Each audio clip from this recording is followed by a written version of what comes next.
الضالين ولا المضلين صلى الله على محمد وسلم. Baik, sekarang kita insyaallah masuk kepada kisah para nabi. Dan sekarang terakhir kisah Nabi apa? Terakhir kisah Nabi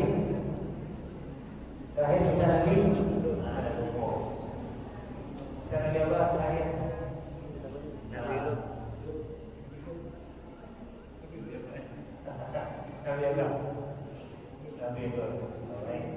Tapi kalau kita lihat secara urutan Al-Quran, maka datang Nabi setelah selalu kita temukan surah Al-Araf, surah Hud, surah. Setelah Nabi Lut itu biasanya selalu Allah melanjutkan dengan kisah Nabi Syuaib. Nabi Syuaib. Baik. Kemarin kita berbicara Nabi Arab itu ada 4. Siapa aja kemarin Nabi yang bersuku Arab?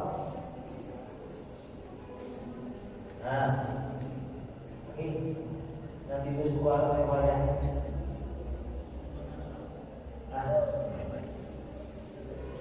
Nabi yang bersuku Arab ada 4. Apa aja kemarin?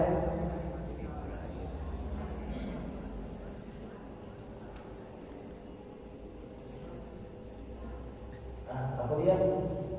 Apa hal?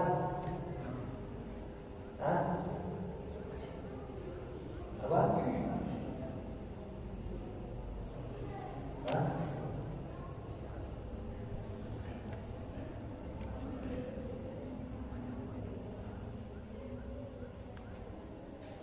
Pertama dari mana? Ini mula pelajaran lama ini apa lagi? Kan Nabi Adam memiliki keturunan Nabi Nuh. Nabi Nuh memiliki 4 orang anak.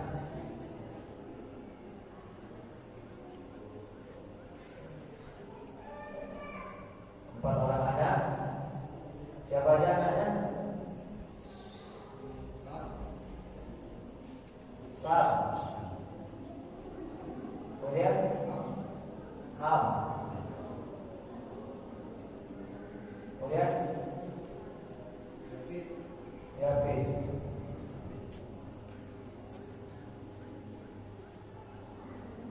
Ya. Kemudian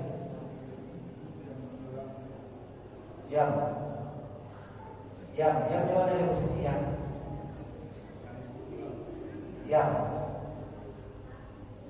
Baik. Yang Arab dari mana kemarin? Dari jalur mana yang Arab? Sam. Oke.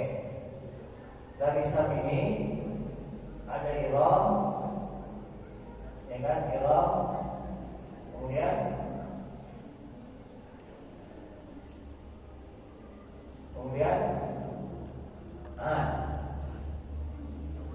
ya.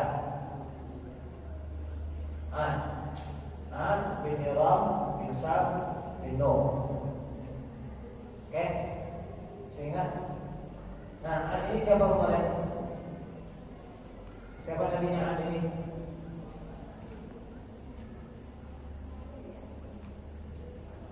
Ini siapa nabinya kemarin?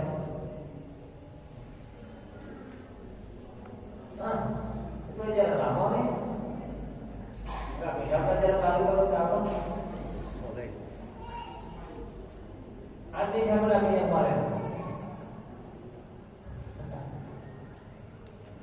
Tak naik lagi lagi.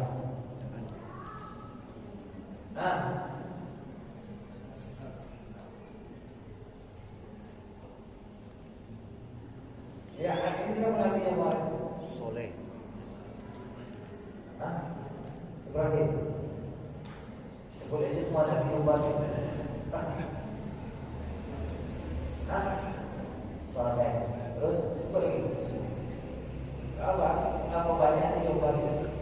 Ibrahim, Soleh, Ibrahim, Musa, Nabi Isa.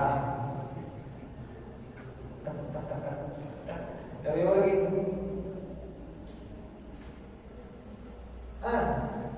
Ya ini belum lama lagi. Tapi udah lama ya, setahun ya. Tahun 2022 dulu. Makanya lupa soalnya ada satu. sudah 1 tahun 2022 itu kan, jadi lupa kan, sesuai kita sudah 1 tahun. Oke, wa ila adin akhahum huda.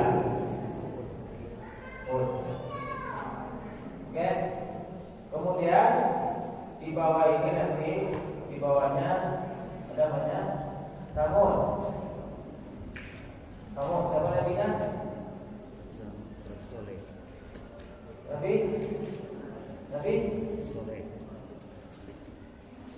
Saleh. Oke.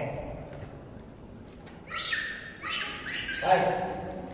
Jadi, ikhwan, jadi Nabi itu, Nabi Arab kemarin kita diceritakan ada 4 Nabi yang bersuku Arab, yang keturunan Sam. Ada 4. Arab itu kemarin dibagi juga menjadi 3. Arab apa saja kemarin?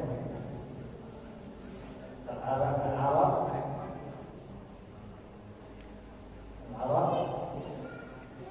Al-Ba'idah, Al-Arab, Al-Aribah, Al-Arab, Al-Musta'ribah.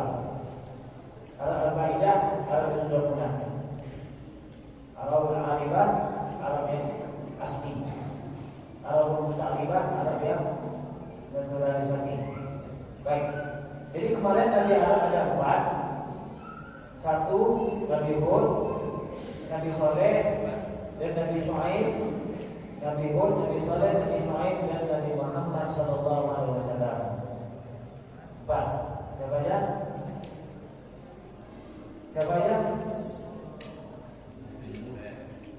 Barusan Anda sebut tadi.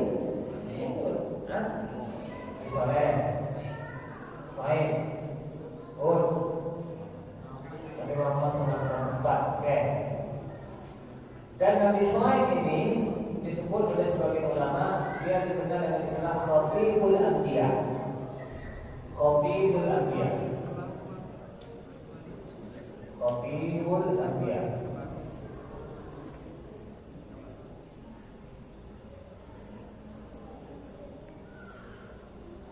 Nabi Shu'aib dikenal dengan Khatibul Anbiya.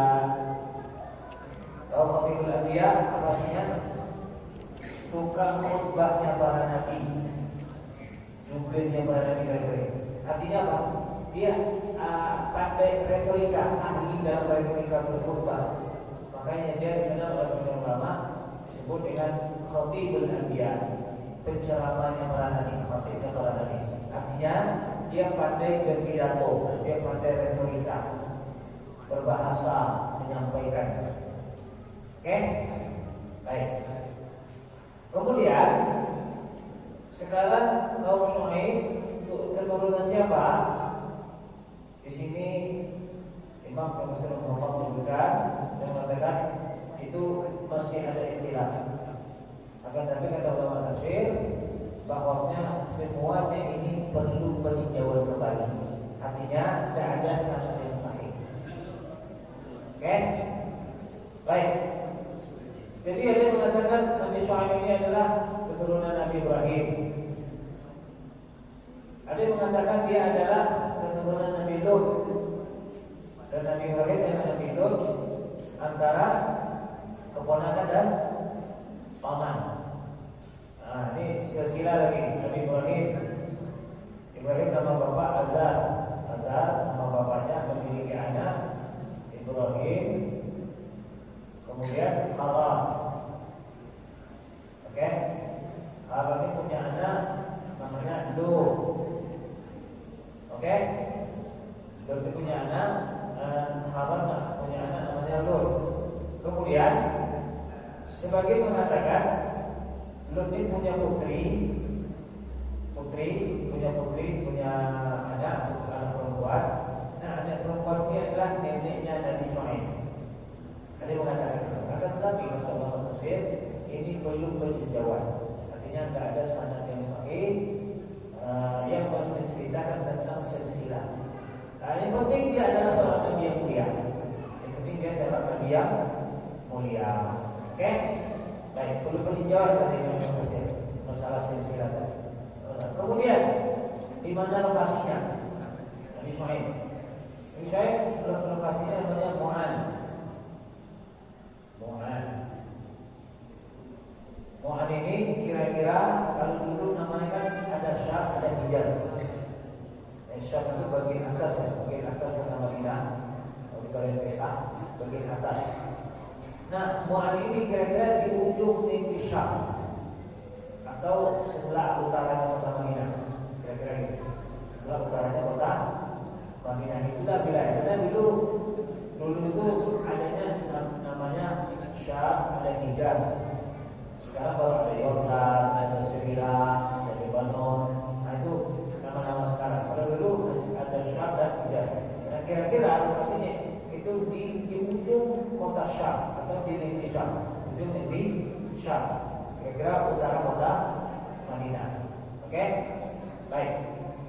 Nama tempatnya adalah Mu'an.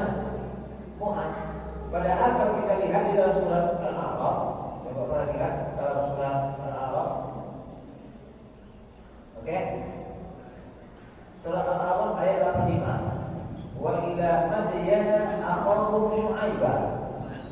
Wa ila Madyana akhahum Syu'aiba. Madyan. Mu'an. Mereka Madyan. Oke? Mereka Madyan.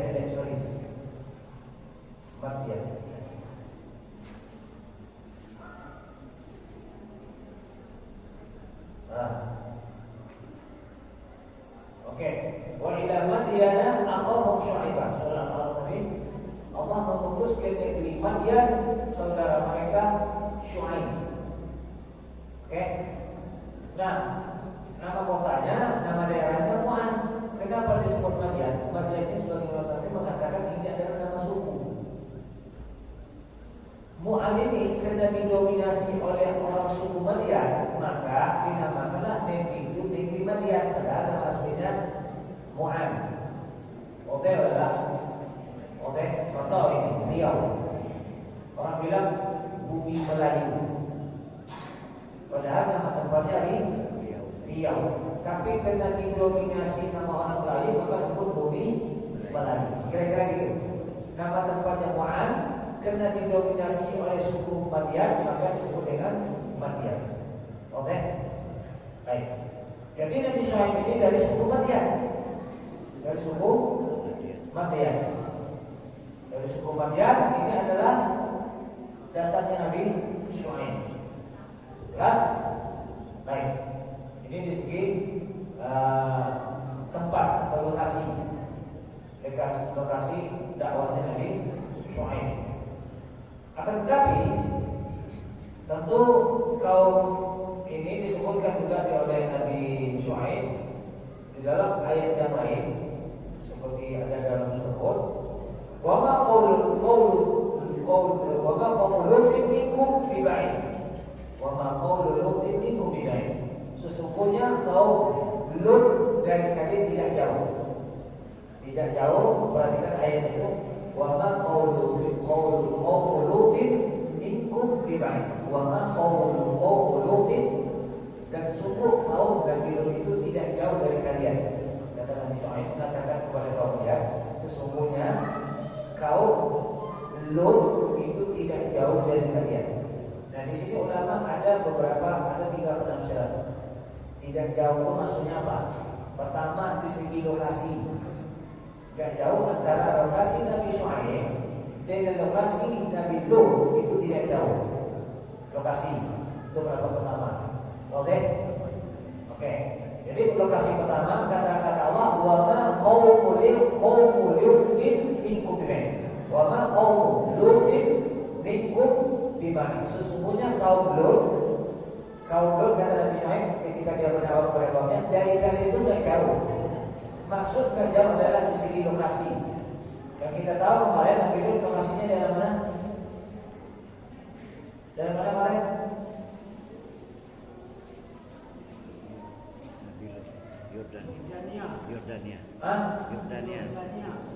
Yordania. Satu di negeri satu di Yordania. Kita menyebut itu daerah Laut Nabi. Nah, lokasi Mu'an ini tidak jauh dari itu. Lokasi itu nama. Yang dimaksud dengan tidak jauh dari kaum Nabi Lut. Maksudnya kedua, pendapat yang kedua adalah tidak jauh di segi masanya, waktunya. Oke? Jadi Allah mengatakan, perhatikan ini, wama qaumu Lutin minkum biba'in. Perhatikan, sesungguhnya kaum Lut dari kalian itu tidak jauh. Maksud tidak jauh itu pertama dari apa? Lokasi. Yang kedua, masanya, waktunya. Makanya kalau kita lihat dalam Al-Quran, kisah Nabi Shu'aib itu selalu diceritakan setelah Nabi Lut. Oke? Dan perlu diketahui, Madian, kan ada kalau kita baca kisah Nabi Musa nanti, ada kalau kita baca kisah Nabi Musa, Nabi Musa kan menikah dengan putri, ada seorang lelaki dari Madian. Walamma warada ma'a Madian. Kalau kita lihat di dalam surat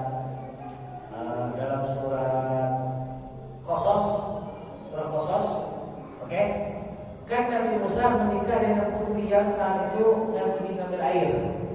Kemudian dibawa kepada bapaknya, dipekerjakan mengembala api, kemudian menikah dengan putrinya. Memang disebut Madian, tapi bukan berarti Nabi Musa ini menantunya Nabi Shu'aib. Oke? Karena ini memang ada kekeliruan di sini. Karena ada orang sebagian berpendapat bahwasanya mertuanya Nabi Musa adalah Nabi Shu'aib, karena sama-sama disebut Madian. Oke? Karena dulu mengira juga seperti itu, tapi ternyata setelah dipelajari ternyata bukan. Dan lelaki atau mertua Nabi Musa yang diceritakan dalam surah Qasas, ada dalam surah Qasas. Nanti insyaallah kita di kisah Nabi Musa kita berjalan lagi insyaallah dalam surah Qasas. Itu nama mertua Nabi Musa, walaupun disebut Madian tapi bukan Nabi Shu'aib. Oke? Nah, mungkin kalau di perjanjian lama ini diceritakan namanya Yitro, tapi bukan Shu'aib. Oke? Tapi itu insyaallah nanti akan kita perdalam di kisah Nabi Musa. Kenapa? Jarak Nabi Musa dengan Nabi Shu'aib jauh. Nabi Musa jauh di bawah lagi, sementara Nabi Shu'aib di atas lagi. Oke? Insyaallah nanti di kisah Nabi Musa. Kisah Nabi Musa ini panjang nih, karena sekitar 30 surat yang menceritakan kisah Nabi Musa. Dan itu panjang kisahnya memang. Kisah Nabi Musa ini panjang sekali. Mungkin ya memang dia yang terpanjang kisahnya. Kalau kita lihat dari kisah-kisah para nabi, kisah Nabi Musa itu panjang. Tapi nanti insyaallah kita lebih pada Nabi. Itu pendapat yang kedua, masanya nggak jauh. Yang ketiga, perangainya nggak jauh. Artinya sifat kaum Nabi Shu'aib dibandingkan dengan sifat kaum Nabi Lut itu nggak jauh beda sifatnya. Contoh, kaum Nabi Lut itu kan suka merampok, seperti kita ceritakan kemarin ya. Salah satunya kemungkaran mereka itu adalah suka merampok, ambil harta orang lain. Dan itu salah satunya. Nah, nanti di kisah Nabi Shu'aib juga ada nanti mengambil atau merampok harta orang lain. Nanti kita ceritakan insyaallah. Oke? Sip, fokus pada cerita. Oke ya. Kita mulai ada dalam surat boleh untuk buka boleh. Makanya kita membuka beberapa surat. Kita mengambil surat-surat yang banyak. Surat Al-A'raf, surat Hud dan surat Asy-Syu'ara. Kalau kita baca di dalam surat Al-A'raf, wa ila Madyana akhahum Syu'aiba. Perhatikan di sini ya. Ini ada dua ayat. Wa ila Madyan akhahum Syu'aiba. Ini dalam surat Al-A'raf. Kalau kita lihat dalam surat Al-Asy-Syu'ara,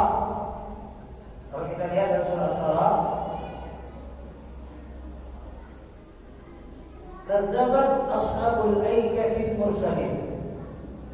Kadzabat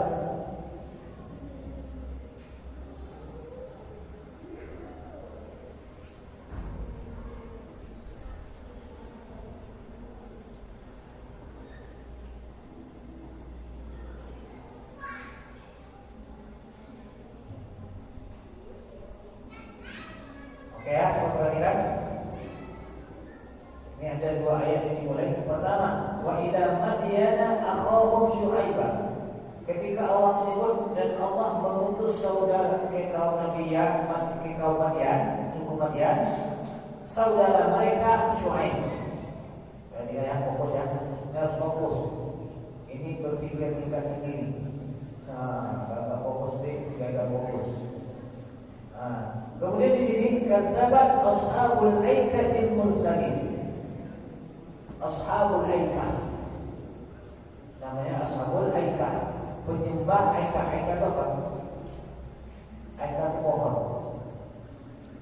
Oke, pohon. Sungguhnya ashabul aikah. Nah, di sini ulama beriktilaf. Beriktilaf ulama di sini, makanya harus fokus di sini ya. Nabi Syuaib ada yang mengatakan Nabi Syuaib diutus kepada dua kaum, satu kaum Madian, yang kedua kaum ashabul aikah. Ini pendapat pertama. Jelas? Oke. Pendapat pertama, Nabi Syuaib diutus kepada dua kaum. Pertama kaum Madian, yang kedua ashabul aikah. Pendapat kedua, tetap satu kaum namanya Madian. Akan tetapi kaum di antara kaum Madian ini, suku Madian ini, mereka menyembah berhala. Nama berhala mereka adalah Aikah, yaitu pohon. Nah, jadi macam-macam. Kalau ada orang menyembah bintang, menyembah matahari, menyembah patung, ada menyembah pohon.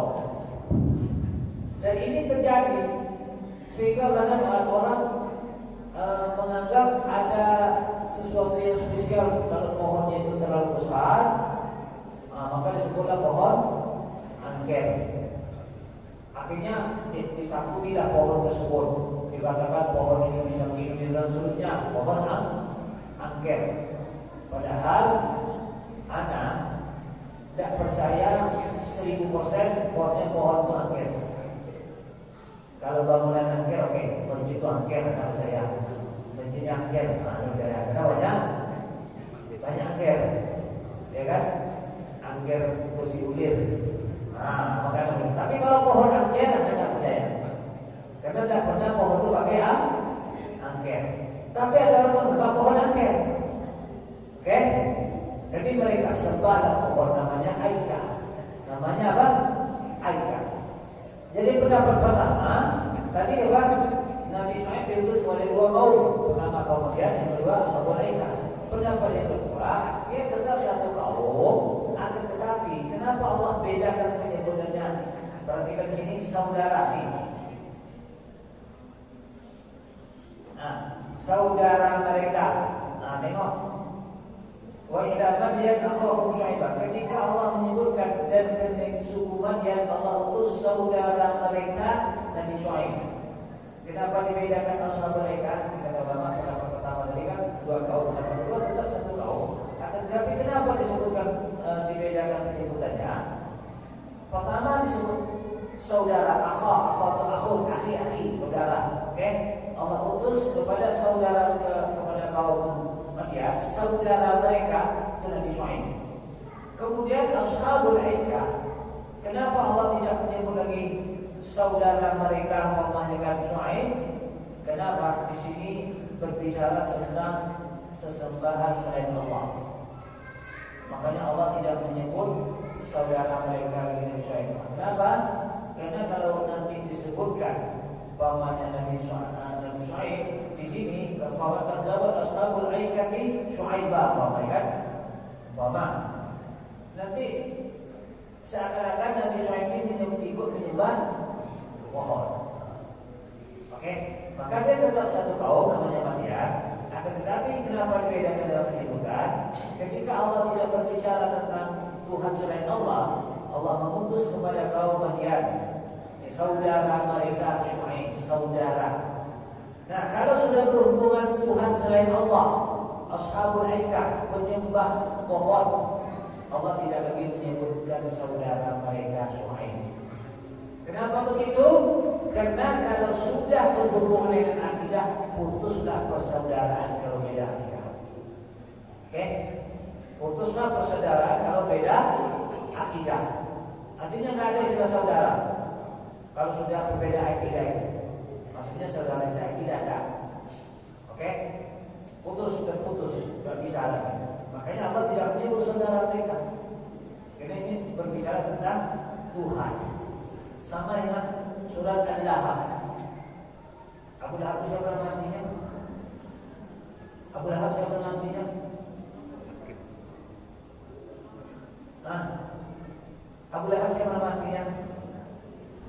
Abu Lahab, namanya Nabi. Siapa nama aslinya? Siapa? Abdul Uzza.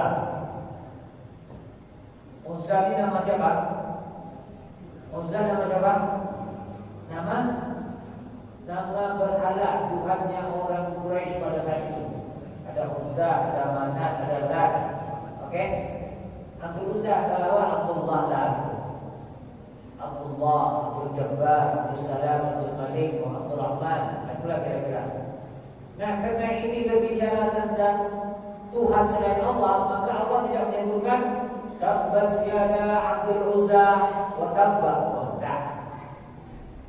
Tapi Allah sebutkan gelarnya Abu Lahab. Abu Lahab itu sebenarnya mulia gelar. Kenapa? Lahab artinya apa? Lahab artinya apa? Lahab itu sudah di bahasa Indonesia. Habis di lahap si jago merah. Memang lahap makanya lah kan. Nah, jadi bahasa Indonesia.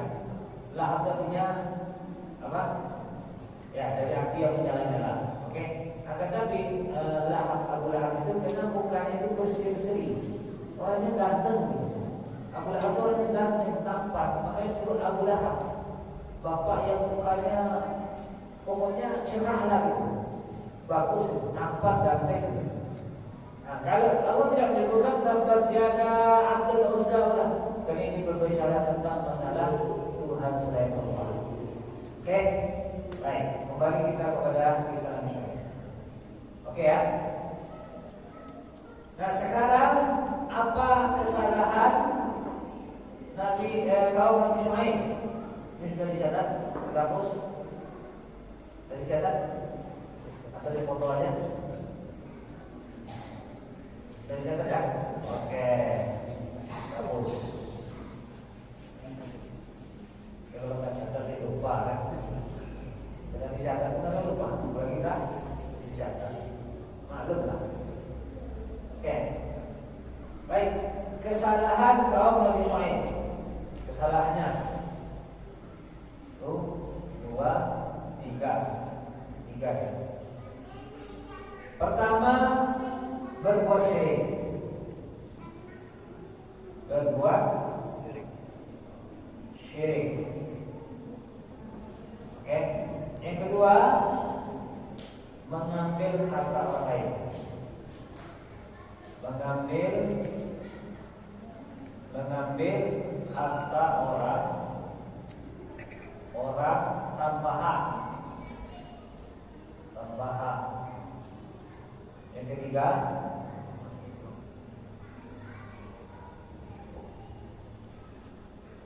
menghalangi orang lain. Menghalang-halangi orang berbuat baik. Jadi ada 3 kesalahan, 3 dosa yang terjadi di kaum Nabi Syuaib. Pertama, berbuat syirik. Kedua, mengambil harta orang tanpa hak. Ini dibagi lagi oleh ulama. 1, merampok. 2, memungut pajak. 3, mengurangi timbangan.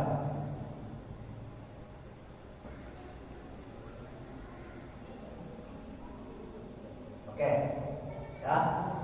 Ini dicatat ya. Ini merangkumnya dari beberapa surat. Nanti kalau nanti jangan lupa ya. Nanti kalau kita merangkum surat banyak nih. Oke, baik. Ada berapa kesalahan? 3. Satu, Berbuat syirik. 2, 3. Halang-halangi orang. Oke, mengambil hak orang tanpa hak. Ada 3. Satu, melampau. 2, 3. Mengurangi timbangan. Saya tulisan tak tidak apa. Tidak apa. Baik. Nah, berarti ini. Nah, makanya disebutkan oleh Allah Subhanahu wa taala.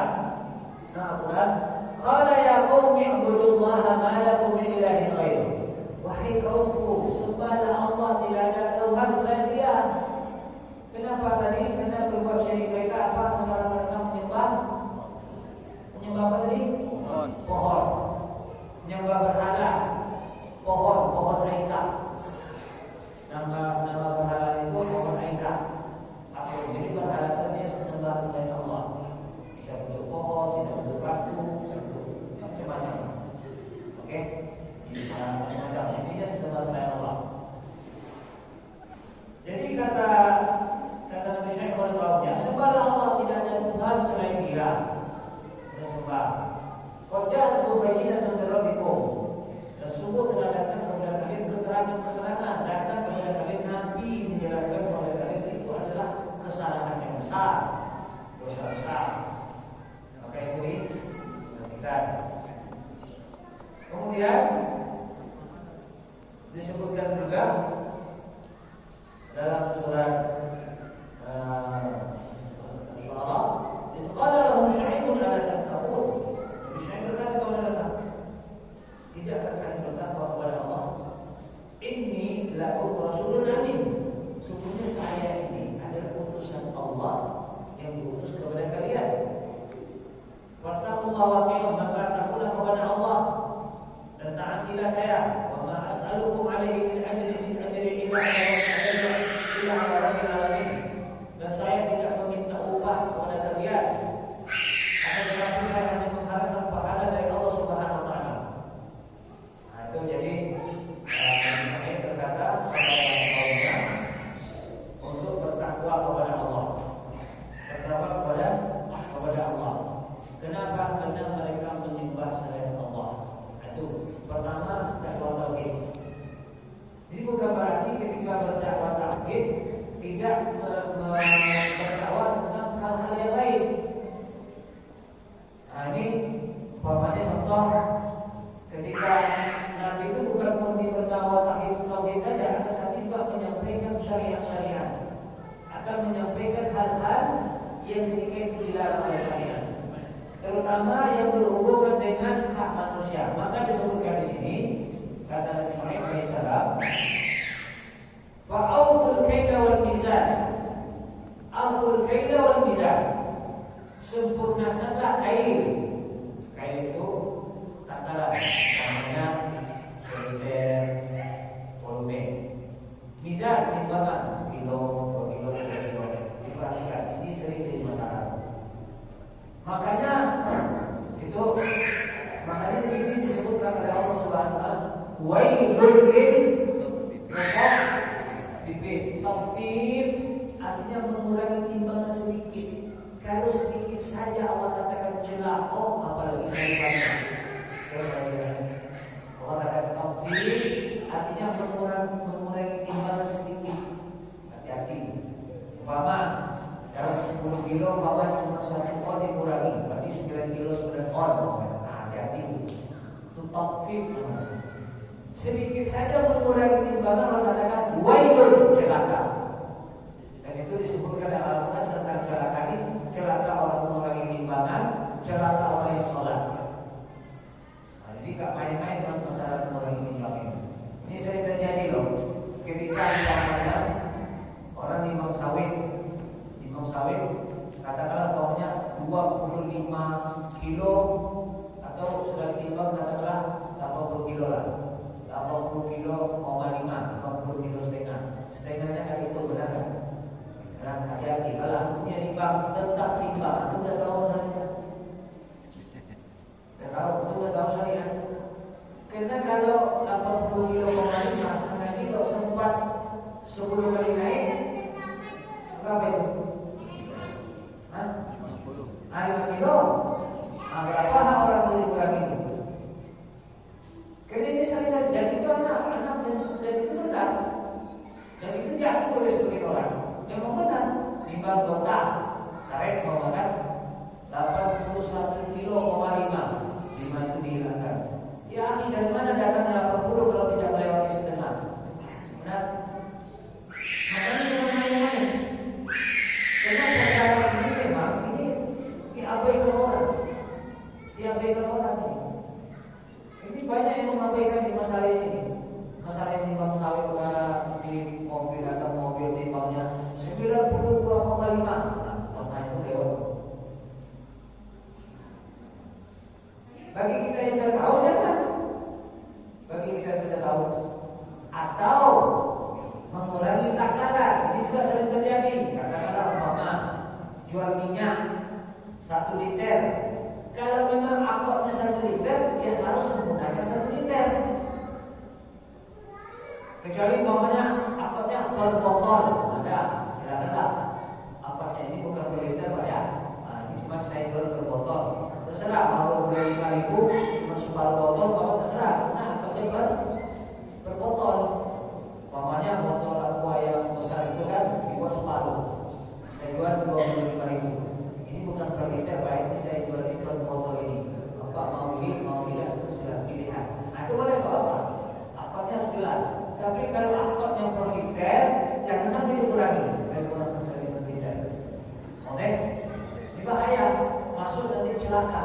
Nah, ini kan kesalahan. Maka kesalahan. Fa'awul kaita wal mizan. Sempurnakanlah timbangan dan takaran dan timbangan.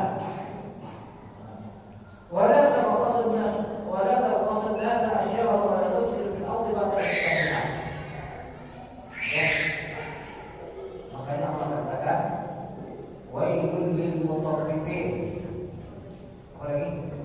Alladzina idza talu 'ala an-nasi yastawfun wa idza kaluhum aw wazanuhum yasirun. Perhatikan ini ciri-cirinya.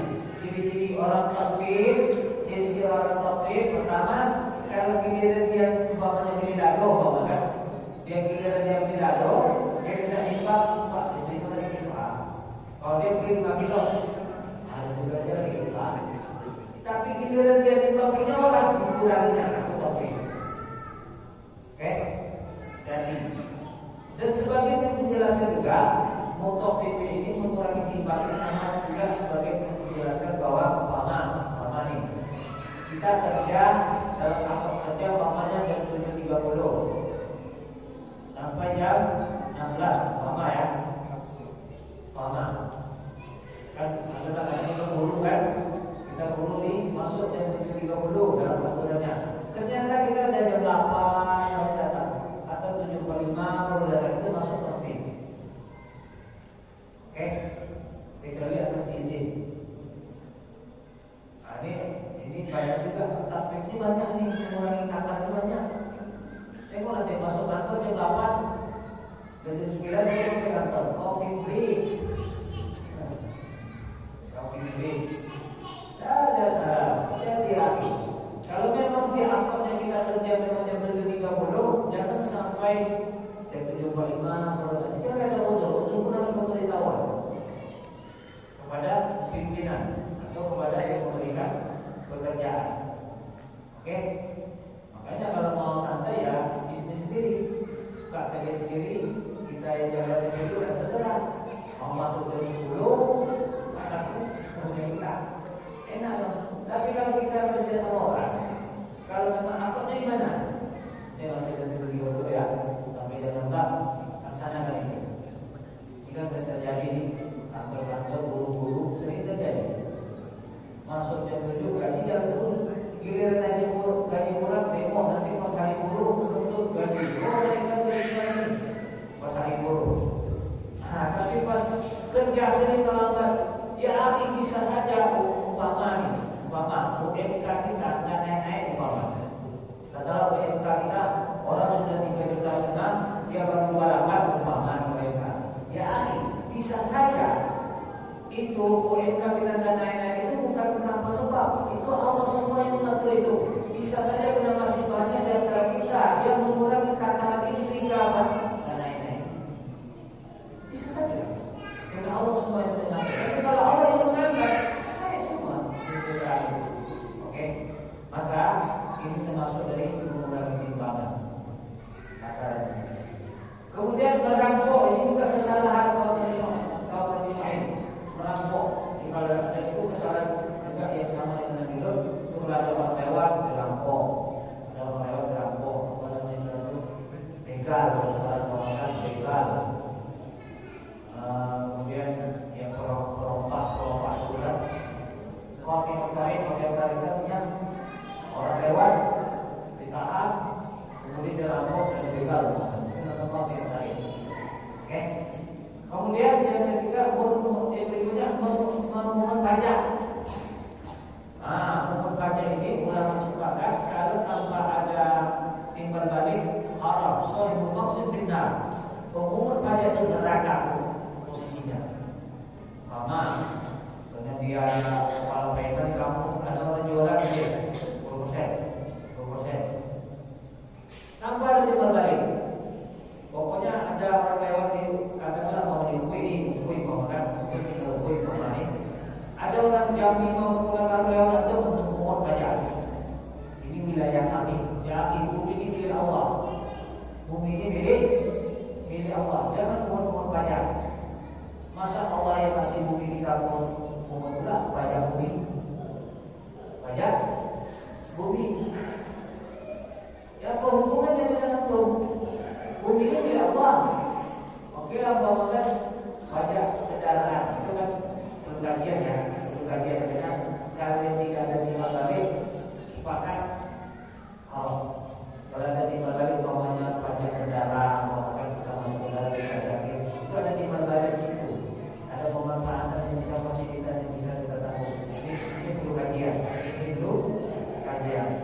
Umpamanya pajak mobil, umpamanya mungkin ada timbal balik di situ. Kita melewati aspal, aspal jalan bagus, maka fasilitas ini intinya berbeda. Tapi tidak ada sebab orang lewat aja bayar yang lewat di bumi kami bayar 10%. Itu ternyata itu yang memulai itu kaum Nabi Syuaib. Pemungut pajak itu. Pemungut pajak tidak boleh karena pajak itu tidak sepakat Allah. Pemungut pajak. Kadang-kadang ada semacam yang kami ada kepala ketua pemuda itu, bahwa ketua pemuda di kampung itu, bahwa ada orang lewat saja, bayar, persen, sekian, bayar. Masa terjadi? Parkir umur. Kalau di parkir itu ada fasilitas yang disediakan adalah umpamanya dijaga betul, kemudian umpamanya kalau Honda ditentukan penduduknya, umpamanya tidak ada cuma di situ terjadi. Pajak parkir, ada semua berhenti situ dia berjalan. Hati-hati pula macam ini. Kalau tidak ada dia berikan servis. Ketika memang ada sesuatu servis biaya yang kita keluarkan untuk diikuti, bahkan kemudian ada yang dipungut, masih di sini perlu kajian. Tapi kalau ada pajak bumi, antum tinggal di kebun, tinggal buat motor di kebun, pajak bumi, kita buat rumah di kebun, pajak bumi. Memang punya siapa ya? Punya Allah. Oke, ada di bawah baik. Itu ternyata sudah dijelaskan Nabi Isa. Insya Allah.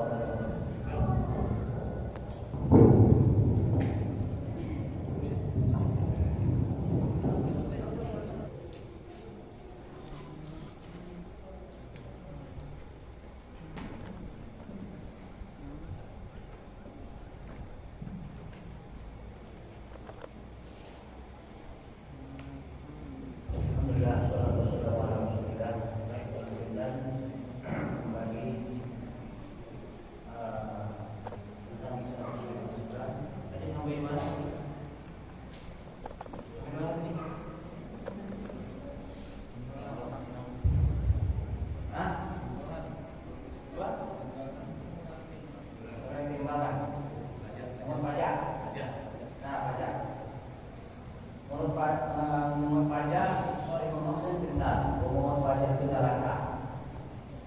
Maka syariat memungut pajak dari jajan. Yang mau pikir? Ya. Benar, yang mengajar itu Allah dan Rasulnya.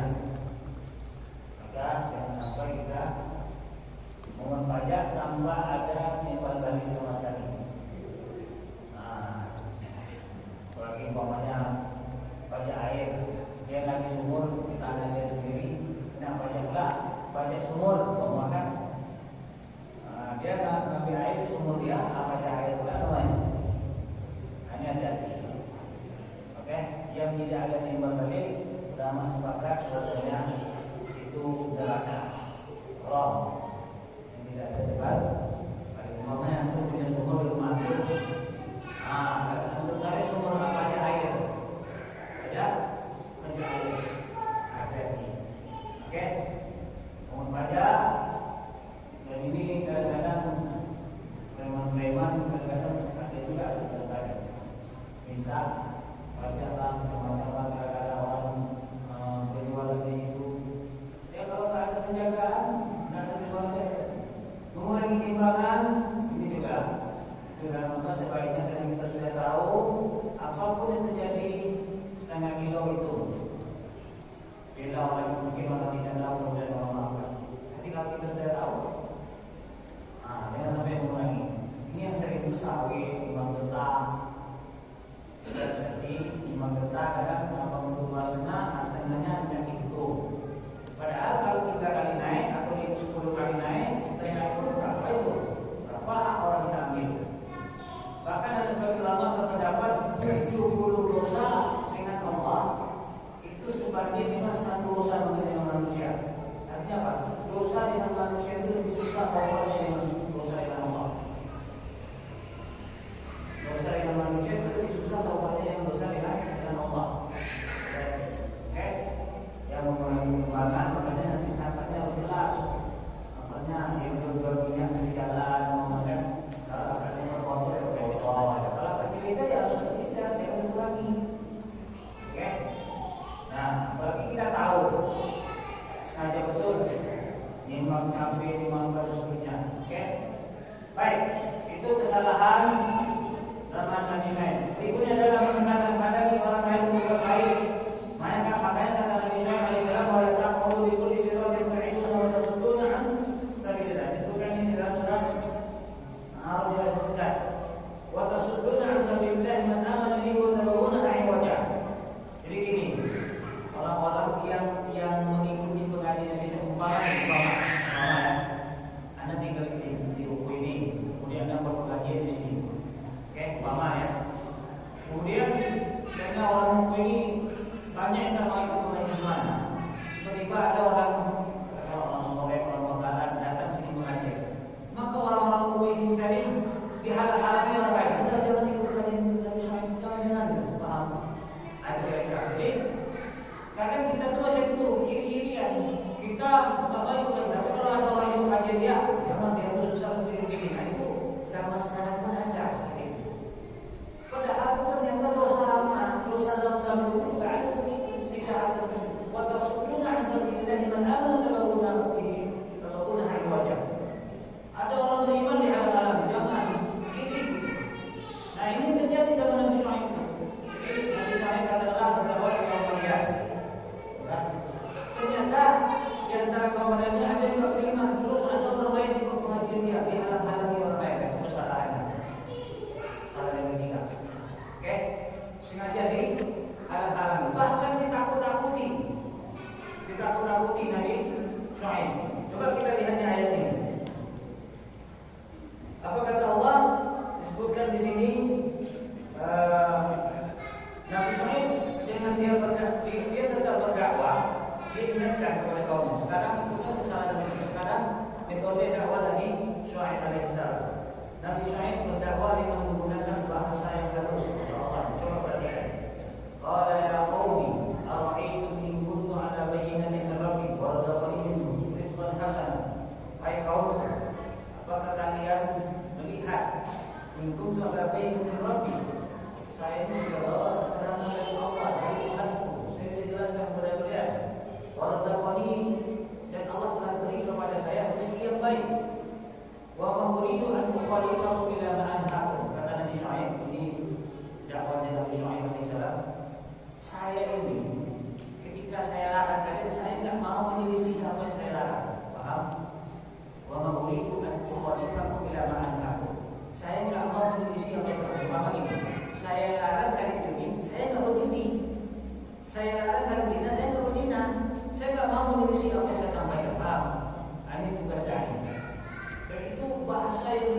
sampaikan Nabi Syai'ib saya sampaikan tadi, saya nggak melakukan. Jangan kurangi timbang, saya nggak pernah mengurangi timbangan. Oke? Ini kalian boleh diingatkan oleh Nabi sudah jangan melakukan orang, jangan mengurangi orang, jangan mengurangi timbangan. Kalau bisa ingatkan, saya melarang kalian ini, saya nggak melakukan. Bahwa itu dan khalifah tidak ada.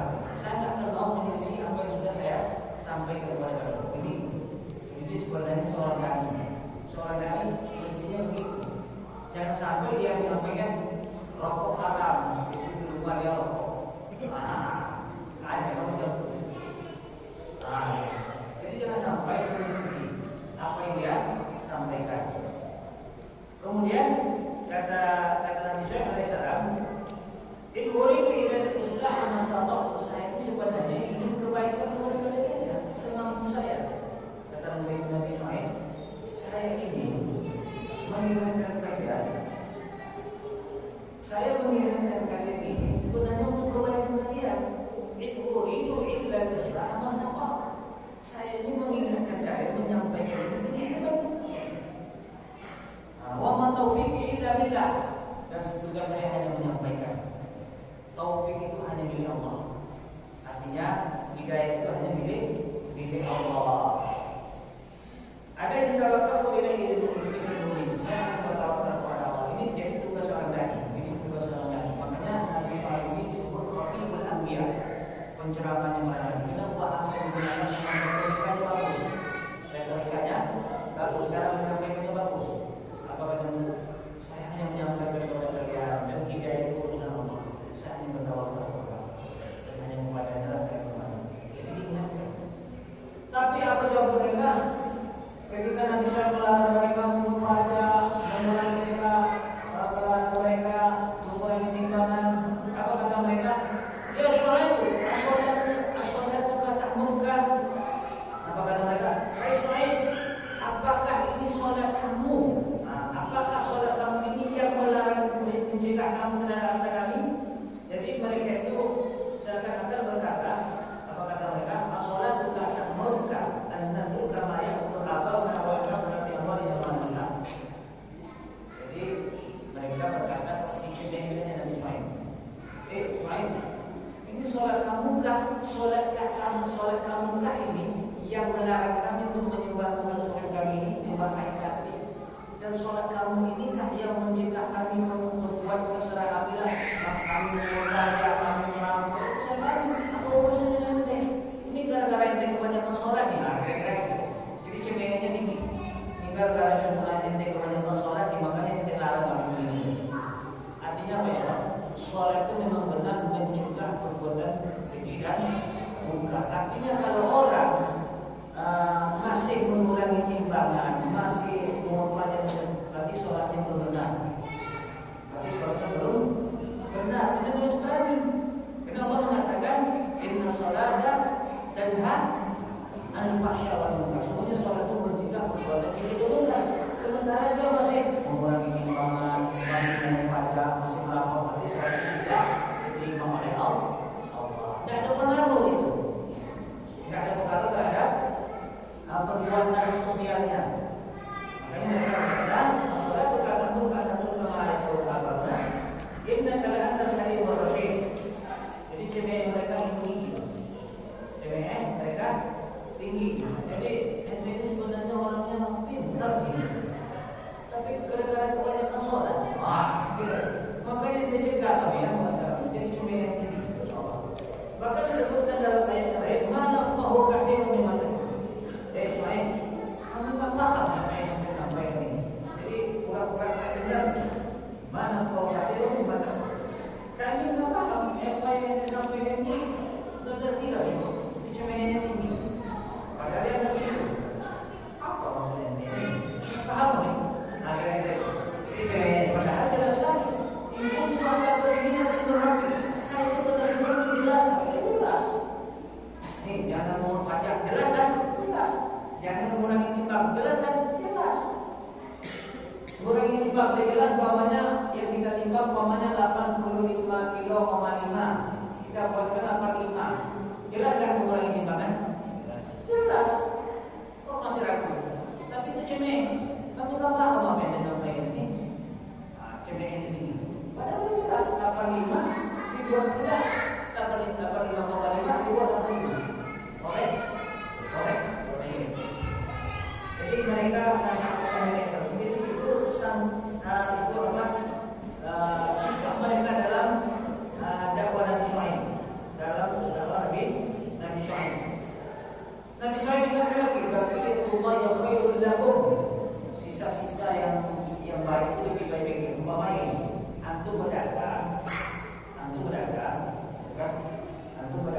itu untuk biar sedikit tapi berkah itu lebih bagus. Katakanlah kita jual umpamanya sawit, umpamanya kita beli sawit umpamanya berapa sawit? Berapa Pak? 2.000? Oke, 2.200. 2.200 umpama ya. Kita beli 2.000 umpamanya. Dia dah 200 nih, kita dapat umpamanya. Atau biasanya untuk 100. Kira 200 lah ya. Kita beli sawit 2.000 per kilo, kita jual 2.200 umpamanya. 200 ini lebih berkah bagi kita. Jangan lagi ditambah dengan kurangi timbangan. Sudah antum beli sama orang 2.000, kemudian terjual kepada orang 2.200, sudah itu dikurangi pula timbangan orang dalam dari dibelinya 2.000 atau beli 5,5 dijadikan 85, itu sudah mengurangi. Jelas. Bahkan Nabi Shu'aib berkata, "Inni arakum bi khair." Kata Nabi Shu'aib, saya melihat kalian itu baik. Kalau dalam tafsir maksudnya, hai kaum kalian itu orang kaya. Artinya tanpa mengurangi timbangan kan sudah cukup sebenarnya. Udah jangan lagi mengurangi timbangan. Jadi kata ulama, jadi gini. Umpamanya orang kaya, dia sudah kaya, mengurangi timbangan orang lain itu dosanya lebih besar daripada orang miskin. Umpama gini kan, katakanlah kaya, orang kaya mencuri pisang orang, itu lebih besar dosanya daripada orang miskin mencuri pisang orang. Kenapa begitu? Kenapa faktor dia mencuri itu nggak ada? Paham? Makanya kata Nabi ada 3 dosa yang Allah tidak lihat pelakunya di kiamat, tidak disucikan bahkan mendapatkan kata yang baik. 1, penguasa yang bohong. 1, penguasa yang main saja. Katakanlah raja atau presiden, katakanlah umpamanya presiden. Kalau presiden berbohong itu dosanya lebih besar daripada rakyat yang berbohong. Kenapa begitu? Karena presiden tanpa bohong pun orang percaya. Presiden, apalagi raja. Raja kalau dia ngomong orang percaya. Nah makanya kata Nabi, Malikul Kadzab, penguasa atau raja yang berbohong itu dosanya lebih besar. Karena faktor dia bohong tidak ada. Atau orang percaya maka dia bohong tidak perlu. Karena kalau raja yang ngomong tidak perlu. Kalau orang tidak percaya, namanya raja kan. Apalagi atasan siap kemudian. Ayo berbohong lagi. Karena kalau udah bawaannya siap kemudian, berbohong lagi. Ternyata dia bohong juga. Paham? Yang kedua, orang tua yang berzina itu dosa yang besar. Kenapa? Faktor dia berzina itu sudah ada, sudah tua, udah dohir, udah lemah. Nah berzina pula lagi, sudah ada tua, udah lemah, tak tenaga, dan berzina pula lagi. Anak sudah banyak, cucu sudah banyak, bini udah tua, anak berzina pula lagi.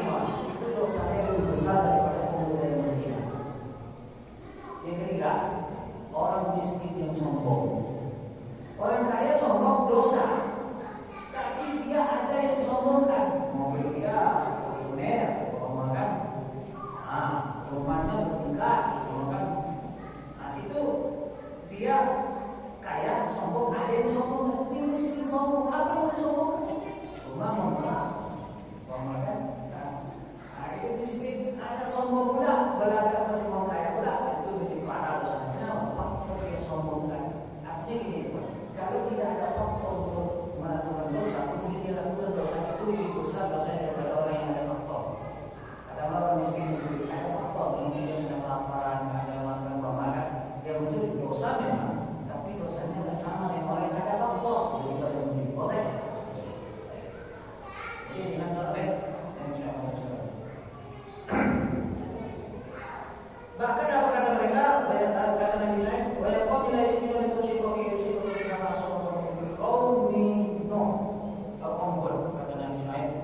kamu. Janganlah perselisihan antara kalian membuat kalian itu berjalan dengan saya. Saya pun mengingatkan kalian jangan sampai kalian ini ditimpa musibah seperti kaum Nabi Nuh, kaum Nabi Hud, kaum Nabi Saleh, kan? Sementara kaum Nabi Nuh itu nggak jauh dari kalian, belum lama lagi dulu. Katakanlah baru 10 tahun lalu atau baru 50 tahun yang lalu orang Israel itu dekat dengan kalian. Mereka ditimpa azab. Saya kemudian mulai dari surat Al-Baqarah. Makanya mereka berkata apa? Mana kau kasih lebih banyak sesuai? Kami apa yang mereka sampaikan? Padahal dalam fina dhaifah, ada dalam ini lemah. Walau berapa bukan awalnya, kalau bukan karena keluarga sesuai, kami dah ada ini. Artinya apa? Ini Nabi Syuaib ini ada dari kalangan keluarga dia yang masuk ke rombongan orang kafir sebagaimana Rasulullah Abu Thalib dia kan masuk rombongan orang kafir kan. Nah makanya karena Nabi Abu Thalib masih hidup orang kafir itu segar-segar kan di mana begitu juga Nabi Syuaib. Apa kata-kata kalau bukan karena ada keluarga ini habis dari kehidupan masih ada di sekali sebagaimana Rasulullah juga itu paham. Oke. Kemudian Waman ta'ala yang sementara ini tidak ada apa-apa bagi kami. Apa kata Nabi SAW? Qala ya qawmi Rabbi azmanikum hai kaum. Kali ini segan sama keluarga saya atau segan sama Allah. Nah, perhatikan ini. Ini juga sering terjadi. Kadang-kadang kita di masyarakat banyak segan sama keluarga. Mama diundang orang pesta kematian, orang ada keluarga. Tapi sama Allah tak segan. Benar? Ini Nabi Syuaib ingatkan kaumnya. Baik kaumku, kalian segan sama keluarga saya, tapi tak segan sama Allah. Kan ini hati-hati kita. Jadi jangan sampai besok makan ada keluarga buat acara berlimau makan potong-potong. Besok karena ada datang segan sama keluarga. Allah dan Rasul tak segan. Paham? Ini ingat ini sama Syuaib. Oke? Baik. Berikutnya disebut dalam surat Al-Araf.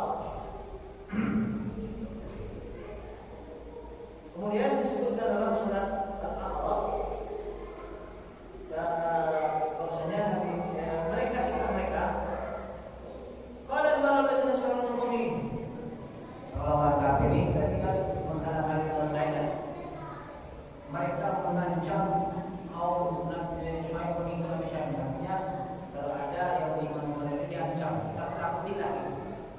Bahkan mereka apa kata mereka?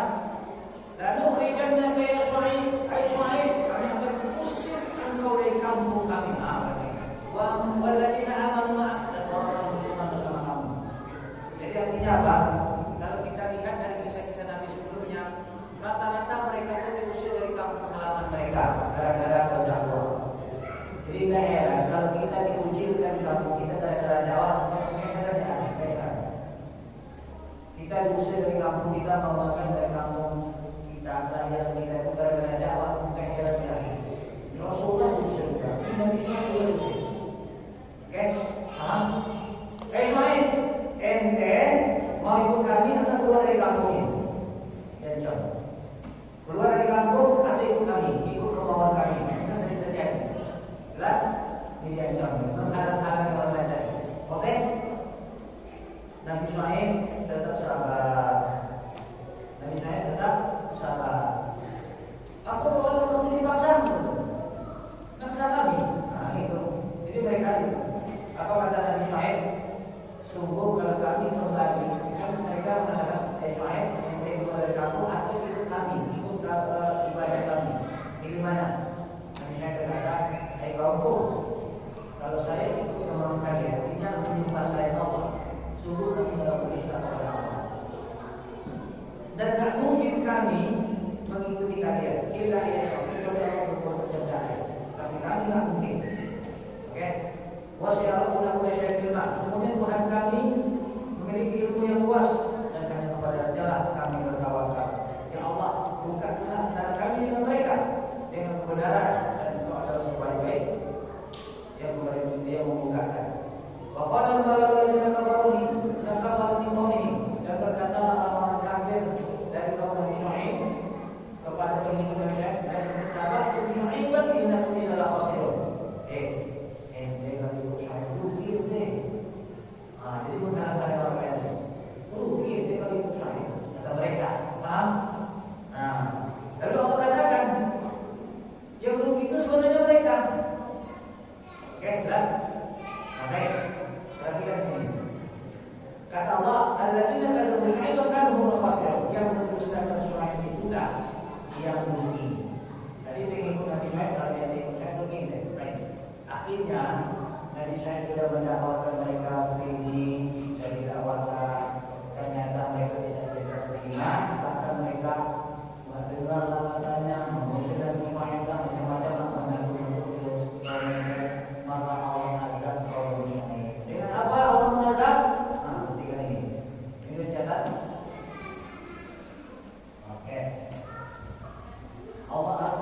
dengan 3 adab.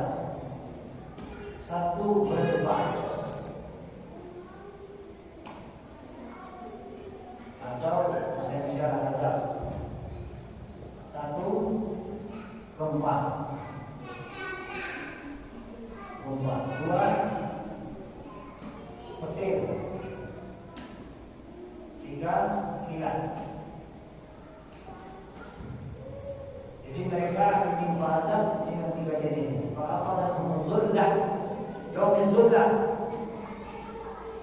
Mereka ditimpa, kata Allah, fa'akhadhahum azab yaumul zullah. Kata Zabuhu, mereka berusaha dengan Shu'aib, fa'akhadhahum azab yaumul zullah. Yaumul zullah itu artinya ini. Jadi mereka tiba-tiba hari itu kepanasan, masuk rumah panas, pergi bawa panas gerah itu. Di macam kan biasanya kalau ada mau hujan itu panas beda. Ini mau jaga ini. Nah kan kadang-kadang panas-panas kan. Ini panasnya lain lagi. Kalau kita hujan panas kita ini masih bisa kita. Itu panasnya parah. Posisi panas, posisi panas, posisi panas. Tiba-tiba ada zona awan. Tiba-tiba zona awan. Nah, ada awan. Jadi mereka udah berharap nih, mudah-mudahan hujan. Ini kan kalau hujan sejuk dan seterusnya membawa. Ternyata itu bukan hujan yang membawa mati, tapi ada azab. Lalu kata Allah, fa'akhadhahumur rajfah, maka mereka ditimpa oleh Allah dengan gempa yang kuat. Kata ulama, kenapa mereka diberi gempa? Karena mereka suka menyakiti orang yang beriman kepada Tuhan. Paham? Jadi karena mereka suka melakukan ada orang beriman dengan Tuhan, kita juga diancam. Maka mereka diberi azab berupa. Yang kedua, diberi azab petir. Kata ulama apa tadi? Karena mereka berkata apa? Saya apa maksudnya? Kita paham. Mereka menganggap seakan-akan pekak ringan. Menurut kasih roti macam Tuhan, kita paham apa yang disampaikan. Maka Allah beri azab petir. Ini rasakan suara yang kuat. Kemarin Nabi Shu'aib bisa lakukan yang tinggal dan tidak benar apa-apa ini petir. Kemudian kita akhirnya diazab mereka oleh Allah Taala dengan dikasih azab tersebut. Maka kata Allah, fa'akhadhahum ar-rajfatu fa'asbahu fi darihim jasimin. Mereka ditimpa gempa, petir, kilat dan seterusnya itu. Jadilah mereka main-main di rumah mereka sendiri. Habis tak ada sisa. Boleh? Boleh? Maka ini yang ini. Jadi kalau ada orang menyampaikan dakwah besok risalah dari Allah, jangan pula sok-sok tak dengar. Apa lagi? Aku tak paham. Itu mereka tidak bergerak. Sudah itu jangan pula nak punya orang. Punya orang kan pokoknya jangan dibayar. Nanti dikasih tumpah berasa. Oke? Nah ini ada kau Nabi Shu'aib. Maka itulah kata ulama kenapa boleh berubah. Sebenarnya teman-teman tadi kan namanya orang, mengajaki orang dan kasih tumpah. Kemudian bila dia mengatakan mana provokasi atau dimanapun, kami tak paham apa yang saya sampaikan. Akhirnya dia kemudian tidak ada sebagainya. Akhirnya apa? Intinya tidak ada yang tersisa. Kata Allah Subhanahu Wa Taala, orang-orang sebelumnya itu habis dunia. Maksudnya orang kafir. Kaum Nabi Hud habis, kaum Samud habis. Ka'annahum a'jazun nakhil. Fahal tara lahum min baqiyah? Fahal tara lahum min baqiyah? Adakah yang tersisa dari mereka? Ada. Yang ada itu hanya bangunan. Makinlah masakinuhum kecuali tempat tinggal mereka ada yang tersisa. Orangnya habis. Maka kalau kita lihat umpamanya ada peninggalan Fir'aun. Fir'aun itu habis. Dinasakan oleh Allah. Ada istana Fir'aun, ada di Jordan itu ada bangunan-bangunan yang seperti sisa-sisa tempat tinggal mereka. Ada orang yang habis dinasakan oleh Allah Subhanahu Wa Taala. Oke? Jadi kalau mereka berada, mereka datang dari Allah Subhanahu Wa Taala. Fatawala dari Nabi Shu'aib pergi meninggalkan kaumnya. Jadi kan dibinasakan kaum yang bersama Allah. Kemudian apa kata Allah? Ya kaum yang menganggap untuk bicara Rabbi. Nabi Syuaib sekarang nengok kaumnya habis. Anda sudah sampaikan, tapi yang sudah terjadi akibat ini. Bagaimana saya mau gimana saya bisa sedih dengan orang? Artinya apa? Kita tidak boleh sedih. Kalau ada orang kafir diajak jangan sedih. Nengok bumi Firaun nangis, mau makan sedih. Nengok Firaun diajak mau ya. Kita tidak boleh sedih. Bahkan alhamdulillah kalau ada orang kafir yang memusuhi Islam meninggal, syukur. Karena ulama-ulama